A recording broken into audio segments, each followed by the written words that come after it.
আসবে, ক্রিকেট আসবে, সাকিব আসবে। ক্রিকেট আসবে। সাকিব তো সাকিবই, সাকিবকে ছোটবেলা থেকে ভালোবাসি, সাকিবের খেলা ছোট থেকেই পছন্দ করি। সাকিব ভালোবাসি, এটা আমার আমার ব্যাপার। সাকিবের মতো প্লেয়ার এখনো বাংলাদেশে জন্ম হয় নাই। আর বাংলাদেশের ইতিহাসে কেন পুরো বিশ্বের সে শ্রেষ্ঠ অলরাউন্ডার। তার মতো প্লেয়ার শুধু বাংলাদেশ না, সারা বিশ্ব আর একটা তার রিপ্লেসমেন্ট হবে না কখনোই। সাকিবই। আপনি লাস্ট তার আইএল টি20 খেলা দেখেন, সে 2টা ম্যান অফ দ্য ম্যাচ পাইছে। বিশ্বের নাম্বার 1, বিশ্বের সেরা, সে তার মানুষত্ব। কারণে যে কোনো একটা ইস্যুতে সে বাংলাদেশ ক্রিকেট বোর্ড থেকে ছিটকে গেছে। হ্যাঁ, এটা বাংলাদেশের পুরো মানুষ কিন্তু মিস করে। দেখেন, আপনার বাংলাদেশে বর্তমানে একটা ভালো একটা অলরাউন্ডার নাই, যে কিনা ব্যাটিংয়ে বোলিংয়ে দুটোতেই কাভার করবে, ফিল্ডিংয়ে। এরকম অলরাউন্ডার কিন্তু এখন একটা জন্ম নেই। বাংলাদেশ টি20 একটা অলরাউন্ডার নেই। মেডিসিন আছে, ওডিআইতে খেলে, নিতে পারা 2টা ম্যান অফ দ্য ম্যাচ হয়েছে। আর বাংলাদেশের কোনো রাজনৈতিক কারণে সে এখন বঞ্চিত আছে, ঠিক আছে।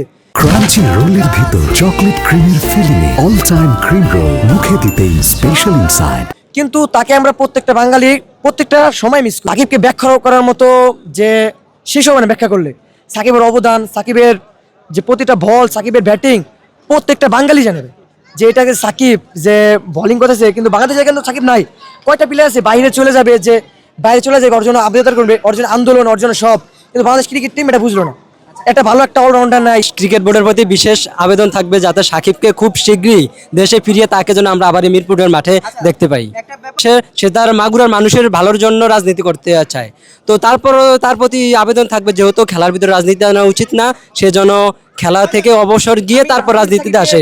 আমরা রাজনীতি সাকিবকে দেখতে চাই, আমরা খেলোয়াড় সাকিবকে সবসময় দেখতে চাই।